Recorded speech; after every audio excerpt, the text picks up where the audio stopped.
আশা করি সবাই ভালো আছেন।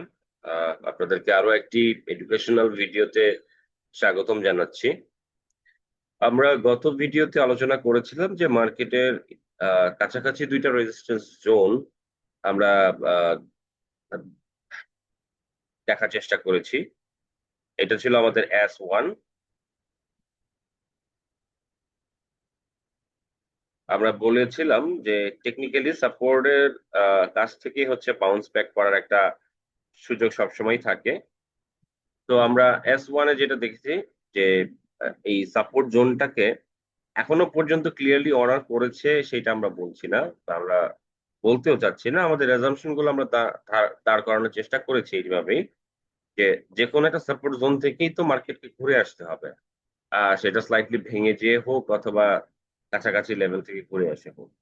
তো আমরা দেখলাম যে প্রথম সাপোর্ট জোন যেটা ছিল 5,080 পয়েন্টে, সেটা কিন্তু কিছুটা ব্রেক করে নিচের দিকে নেমে গিয়েছিল। আমার এখানে আমি উইকলি চার্ট নিয়েছি যাতে করে একটা মানে স্ক্রিনে সহজেই চার্টটাকে নিয়ে আসা যায়। তো আপনারা নিশ্চয়ই দেখতে পাচ্ছেন যে আজকে আহ, অনেকটা মার্কেট কিছুটা কারেকশন হয়ে তারপর আবার পজিটিভ ধারায় ফিরে আসে এবং বেশ ভালো পরিমাণে একটা পজিটিভ মার্কেট আজকে আমরা দেখতে পাই। এই যে মার্কেটটা পজিটিভ হলো, ইউটার্ন নিল, এইটা আগে থেকে আসলে কোনোভাবেই প্রেডিক্ট করবেন অথবা ধারণা করবেন এইটা সবসময় নাও হতে পারে।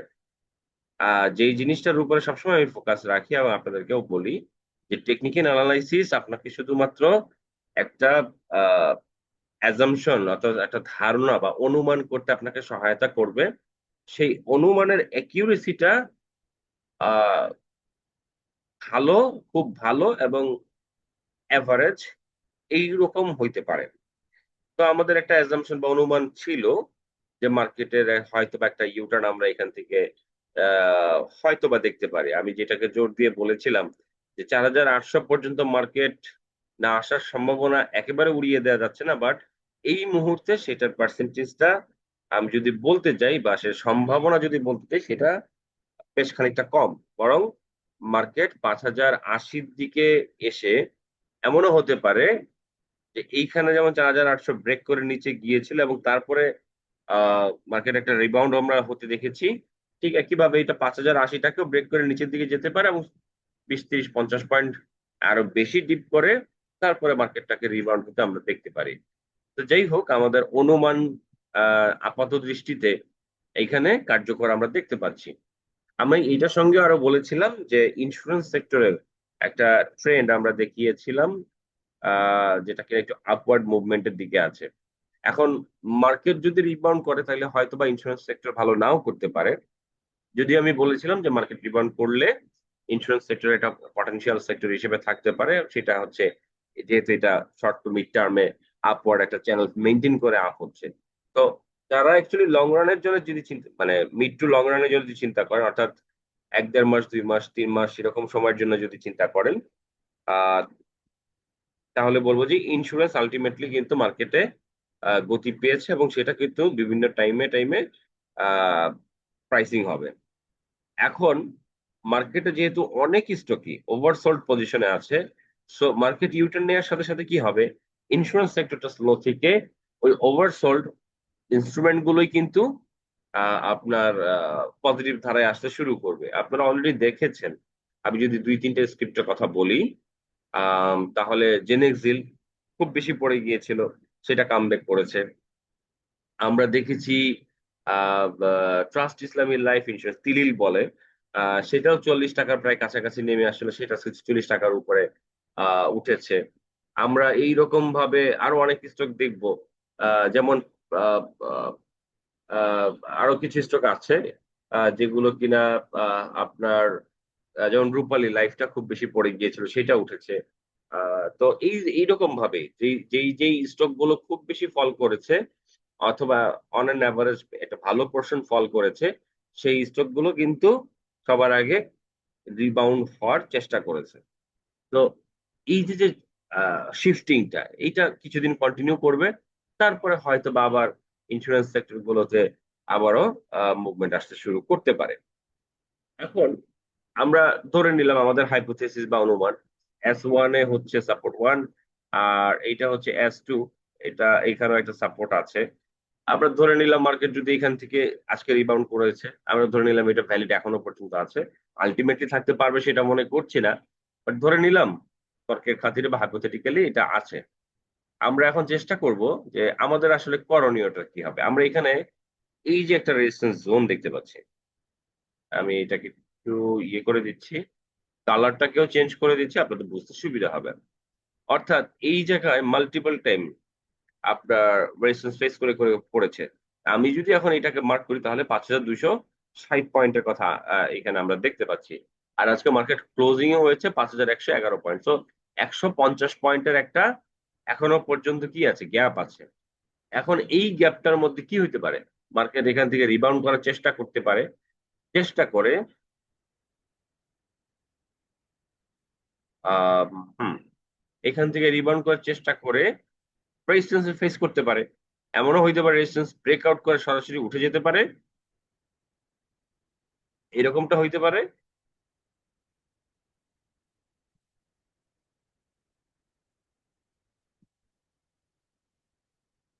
অথবা মার্কেট এখান থেকে উঠলো, রেজিস্ট্যান্স ফেস করলো, আবারও আসলো, আবার উঠার চেষ্টা করলো।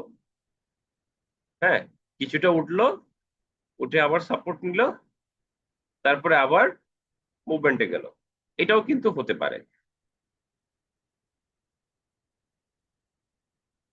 তো আমি দুইটাকে কালার চেঞ্জ করে দিয়ে আমি ধরে নিলাম প্রথমটা এটা, আর সেকেন্ডটা হচ্ছে এটা, এটা আমি গ্রিন কালার করে দিলাম।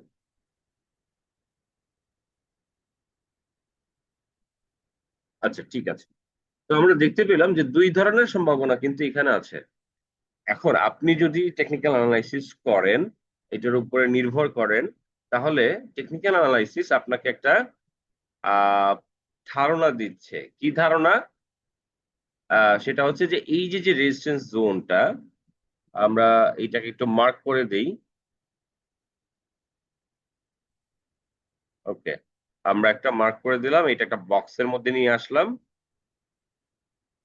আই হোপ আপনারা এখন খুব ভালো করে বুঝতে পারছেন। তো এই বক্সের ভিতরে কি হইতে পারে, একটা সাইড ওয়ে হইতে পারে। অর্থাৎ এই বক্সের মতো সিমিলার এইখানে একটা সাইড ওয়ে হতে পারে। যদি এই 4,800 দিকে মার্কেট আসতে না চায় বা না আসে, তাহলে এই ধরনের একটা সাইড ওয়ে এখানে আসতে পারে। তো যদি আসে, আমার তো সম্ভাব্য দুই তিনটা বা কিছু প্ল্যানিং রাখতে হবে। মার্কেট যেই রকম হবে সেটা সিমটমসের সঙ্গে মিলিয়ে আমার সেই প্ল্যানিংটা এক্সিকিউট করতে হবে।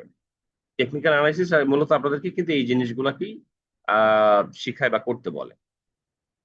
যদি এরকম 5,260 রেজিস্ট্যান্স ফেস করে মার্কেট এটা ব্রেকআউট করতে না পারে, মার্কেট যদি এখান থেকে আবার পুল ব্যাক করা শুরু করতে থাকে বা শুরু করার মতো অবস্থা ক্রিয়েট করে, তাহলে করণীয় থাকবে আপনার।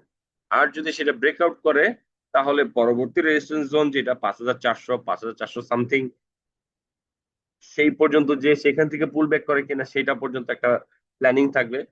তো আবার অনেক সময় 5,420 বা 30 যেটা শো করছে এখন, সেইটা ব্রেকআউট করে যদি অন্য কিছু হয়, তাহলে সেখানে আপনার একটা প্ল্যানিং থাকবে। তার মানে আমাদের এখানে অলরেডি তিনটা প্ল্যানিং পেয়েছি।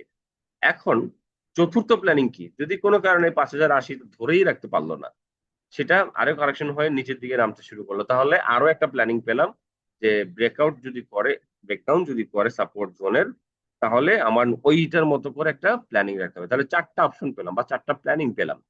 এই চারটা অপশনকে আপনার আলাদা আলাদা ভাবে প্ল্যানিং আকারে সাজাইতে হবে। কোর্সে আমরা হাইপোথেটিক্যালি বা আমরা চারটা চারটা প্ল্যান করি। প্রথম হচ্ছে, কথা হচ্ছে, আমাদের এই যে রেজিস্ট্যান্স জোন 5,260, আমরা ধরে নিলাম প্রথম হাইপোথিসিস এলো এরকম যে মার্কেট এইখানে যে আবার পুল ব্যাক করবে, অর্থাৎ রেজিস্ট্যান্স ফেস করবে কিন্তু ব্রেকআউট করতে পারবে না।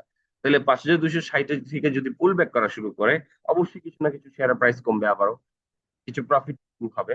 তাহলে ওই জায়গাটাতে আপনার যদি কোনো স্টক থাকে, টেকনিক্যাল অ্যানালাইসিস বলতেছে আপনার ওইখানে কিছু স্টপ লস হোক, ব্রেক ইভেন হোক, প্রফিট টেকিং হোক, সেখানে কিছু সেল অফ করতে হবে। সেল অফ করে পরবর্তীতে যেখানে আবার বাইয়ের জন্য একটা সিগন্যাল জেনারেট হবে, সেই জায়গাটাতে আপনি সেইটা আবার বাইব্যাক করে নেবেন।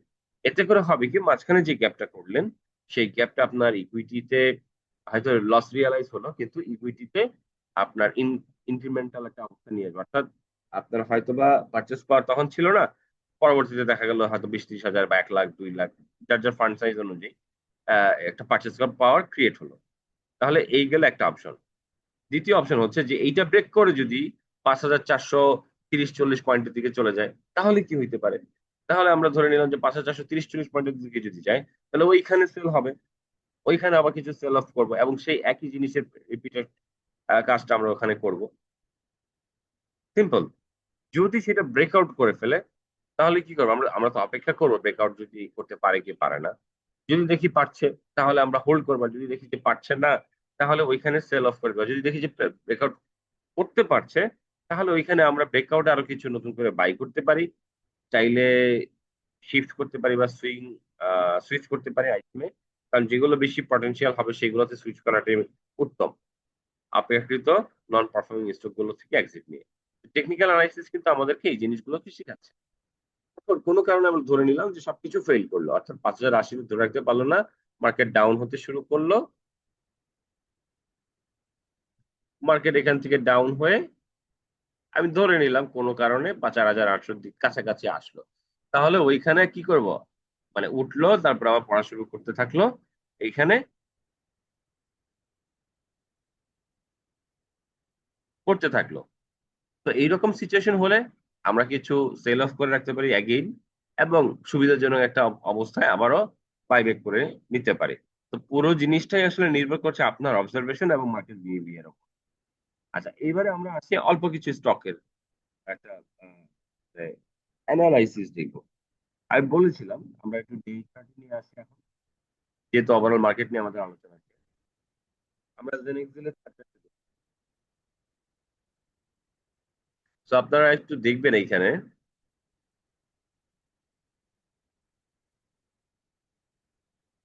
জেনেক্সিলের কারেকশনটা কতটুকু হয়েছে। দেখেন, এইটা টপ থেকে নিয়ে এখন পর্যন্ত যদি ধরি, তাহলে 25% কারেকশন হয়েছে। জেনেক্সিলের মতো শেয়ার 25% কারেকশন হয়েছে। স্বাভাবিকভাবেই 25% কারেকশন হয়ে আবার 10% বাড়াটা একেবারে অস্বাভাবিক কিছু না। হ্যাঁ, এই একটা ব্যাপার। আমরা একটু চার্টে দেখার চেষ্টা করি, দেখি আমরা চার্টে কোনো কিছু পাই কিনা। তো দেখেন, আমরা এখান থেকে নিলেও একটা কিছু পাই। আমরা যদি কাছাকাছি এখান থেকে নেই,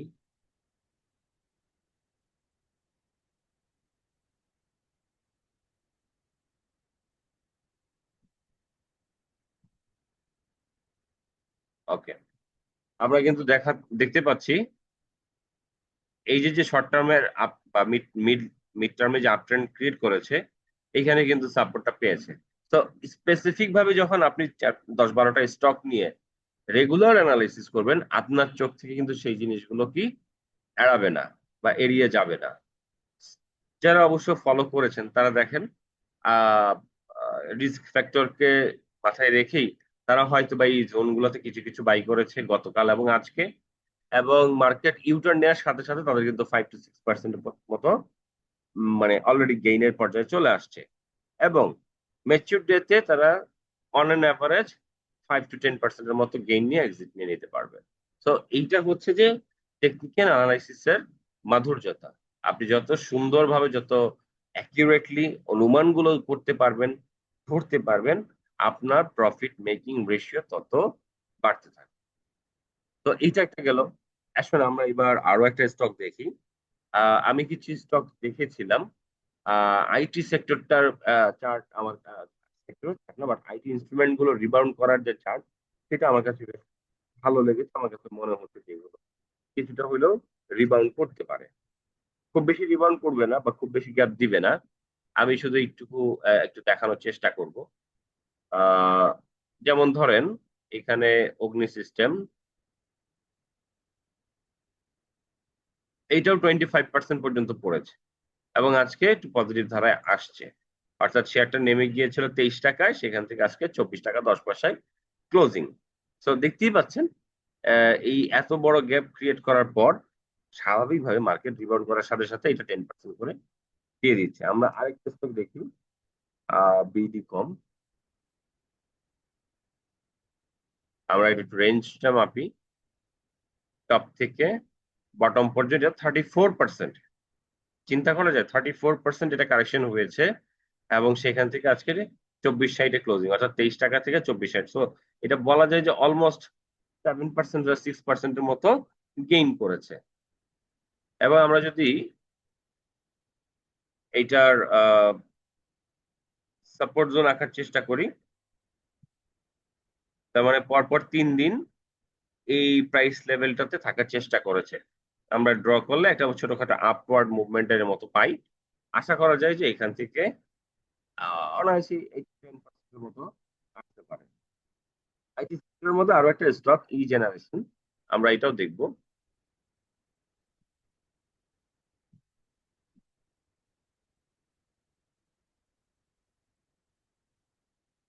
এটাও 36%, 35%-এর মতো কারেকশন হয়েছে। বলা চলে আজকে প্রায় হলডেডের মতো অবস্থায় ছিল। অ্যান্ড আমি যে জিনিসটা আপনাদেরকে বলবো, টেকনিক্যাল অ্যানালাইসিস করার ক্ষেত্রে সব সময় দেখবেন বা চেষ্টা করবেন যে একটার সঙ্গে আরেকটা যে কিভাবে কোরিলেটেড সেটা ফাইন্ড আউট করে রাখা। তাহলে এই কারেকশন মার্কেটেও আপনি প্রফিট মেক করতে পারবেন। এখন এই যে কথা হচ্ছে যে আপনাদেরকে এর আগে যে ধারণাটা দিয়েছি 5,260 যদি কোনো কারণে আবার রিট্রেস করা শুরু করে, তাহলে এই ধরনের স্টক গুলো ওইখানে প্রফিট হবে, বা তার আগেই হবে, এবং সেটা ফান্ডটা, এবং পুনরায় মার্কেট আবার তেমন অবস্থা না আসা পর্যন্ত ফান্ডটা সাইডলাইনে থাকবে, বা অথবা এরকম ওভারসোল্ড হয়ে যাওয়া স্টক গুলোতে সেই ফান্ড গুলো কিন্তু আবারও ঢুকবে। যেমন লাস্ট আমি স্টকের কথা একটু বলি। 4B, 4B মানে হচ্ছে x Pharma, Beacon, BSc, BRAC bank. এই 4B মার্কেটে খুব ভালো প্রভাব রাখে। আমরা একটু মানে 4B এই চার্ট গুলো একটু দেখবো। প্রথমে আমরা দেখবো ব্র্যাক ব্যাংক, কারণ মার্কেট যদি এখান থেকে রিবাউন্ড করার চেষ্টা করে, অবশ্যই এইটার যেহেতু লার্জ ক্যাপ, এটার ভালো একটা ভূমিকা থাকবে। দেখেন ডে চার্টে গতকালকে একটা সেল হইছে, প্যানিক সেল, 65 বা 61, 90 পর্যন্ত সেল অফ করে দিয়েছিল, কিন্তু দিন শেষে এটাকে উঠায় ফেলছে 66 টাকার উপরে। আজকেও এটা 65, 80 পর্যন্ত মারছে বা সেল করছে। পরবর্তীতে এটা 67, 40 পর্যন্ত ক্লোজ দিয়েছে। তো দেখা যাচ্ছে যে এখানে পটেনশিয়াল অথবা ইন্টারেস্টেড বায়াররা কিন্তু অ্যাক্টিভ আছে। এবং আমরা যদি এখানে একটু মেজার করার চেষ্টা করি,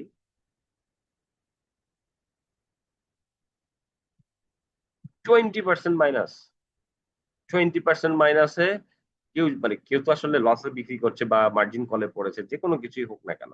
তো 20%-এর এখান থেকে 5 to 6%, 7% গেইন অনায়াসই হতে পারে। আপনারা জাস্ট খালি এই জিনিসগুলোকে একটু যদি খালি মনে রাখার চেষ্টা করেন, দেখবেন যে অনেক ভালো আউটকাম নিয়ে আসতে পারছে। আমরা একটু বিএসসির চার্টটা দেখি।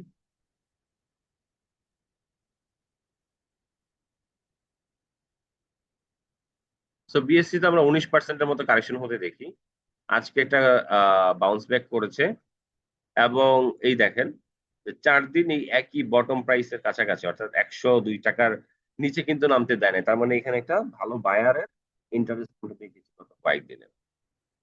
তো সেখান থেকে আজকে কি হলো, 7 টাকার মতো প্রায় ক্লোজিং হয়েছে, অর্থাৎ 3 টাকা থেকে আমি যদি ধরি 3 টাকা, আর এখানে হলো 7 টাকা, মানে 3 টাকার মতো গ্যাপ আছে। নেক্সট ডেতে 4-5 টাকা গ্যাপ হলে 110 টাকার শেয়ারে 5% বা 6% গেইন কিন্তু অলরেডি হয়ে যাচ্ছে। আমরা বেক্সিমকো ফার্মারটা একটু দেখবো, সেম কেস। হ্যাঁ,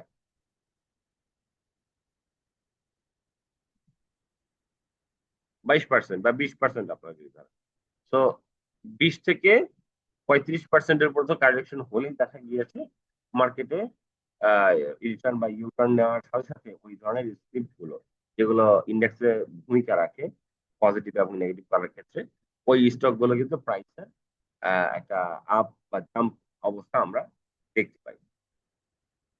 যাই হোক, যেই যে ইনস্ট্রুমেন্ট গুলোর কথা আমরা আলোচনা করলাম, আমরা একটা হাইপোথিসিস বা ধারণা রাখলাম যে 5,260 একটা রেজিস্ট্যান্স আছে, 5,430 বা 40 পয়েন্ট একটা রেজিস্ট্যান্স আছে। তো এই রেজিস্ট্যান্স জোন গুলো তো অনেকেই এক্সিট নিবে আবার। অনেকেই স্টপ লস নিবে, অনেকেই বটমে যে শেয়ার গুলো কিনেছে সেগুলো প্রফিট বুক করবে। তো রেজিস্ট্রেশন জোন গুলো থেকে যদি সাধারণত সেল আসে, সেই ক্ষেত্রে আমরা এই জায়গাগুলো থেকে অবজার্ভ করতে পারি। প্রয়োজনে মার্কেট আবারও যদি খারাপ হলে দেখি, সেল অফ করে রাখতে পারি। পরবর্তীতে প্রয়োজনীয় প্রাইস বলি সেগুলো আমরা বাইব্যাক করে রাখতে পারি, তাতে করে আমাদের একটা পার্চেস ক্রিয়েট হয় এবং সেগুলোকে আমরা কাজে লাগাই। তো একটা ধারণা দেওয়ার চেষ্টা করলাম। আশা করি আমার চ্যানেলটার সঙ্গে আপনারা থাকবেন এবং সেই সঙ্গে এটাও বলবো যে আপনাদের জন্যে আমি লার্ন অ্যান্ড আর্ন একটা কোর্সের ডিজাইন করেছি। এই কোর্স গুলোর হচ্ছে আপনারা হোয়াটসঅ্যাপ এর মাধ্যমে গ্রুপ মেইনটেইন করে কন্ডাক্ট করা হবে। আপনাদেরকে চার্ট শেয়ার করে দেওয়া হবে। সেখানে বিস্তারিত লেখা থাকবে। সেইগুলো দেখে, দেখে আপনারা প্র্যাকটিস করতে থাকবেন এবং আপনারা এই যে দেখে, দেখে প্র্যাকটিস করলেন এবং শিখতেছেন সেটার সঙ্গে, সঙ্গে এপ্লাই করেও কিন্তু আ মার্কেট থেকে কিছু মানি মেক করতে পারবেন। তো এইটা আপনাদের জন্য খুব বড় একটা আমি মনে করি যে অপরচুনিটি, যে একই সঙ্গে চার্ট শেখা বা টেকনিক্যাল অ্যানালিসিস শিখা এবং সেটা প্রয়োগ করে আপনি মার্কেট থেকে কিছু প্রফিট মেক করা। ২ টা একসঙ্গে হচ্ছে এবং সেটা খুবই অল্প আ ফি এর মাধ্যমে মান্থলি ৳১,০০০ করে আ আপনারা আ যতদিন ইচ্ছা কন্টিনিউ করতে পারেন এবং কেউ যদি মনে করেন যে না, আমি আসলে এটা থেকে যতটুকু ভেবেছিলাম আমার আ ফুলফিল হচ্ছে না, আমার আ স্যাটিসফ্যাক্টরি লেভেল ফুলফিল করছে না। আপনি আ পেমেন্ট দেওয়ার ১ম ১০ কার্যদিবসের মধ্যে আমাকে যদি জানান, আ তাহলে মানি ব্যাক গ্যারান্টি থাকবে, অর্থাৎ পুরো টাকাটাই আপনি রিফান্ড হিসেবে পেয়ে যাবেন। তো যাই হোক, আমি আর আজকে আমার ভিডিওটা খুব বড় করছি না। যে ইন্সট্রুমেন্ট এর কথা বললাম, এই ধরনের আরো অনেক ইন্সট্রুমেন্ট আছে যেগুলো মার্কেট রিবাউন্ড করার সাথে, সাথে ওই ইন্সট্রুমেন্ট গুলো 5-10% কোনটা আরো বেশি আ হয়তোবা প্রাইস আপ হবে। তো সেগুলো পিক করার জন্য বা ধরার জন্যে কিছু মেকানিজম আপনাদেরকে আজকে শেয়ার করেছি আপনাদের সঙ্গে। সেগুলো এপ্লাই করবেন। আশা করি ভালো রেজাল্ট পাবেন। আজকে এই পর্যন্তই। ধন্যবাদ সবাইকে।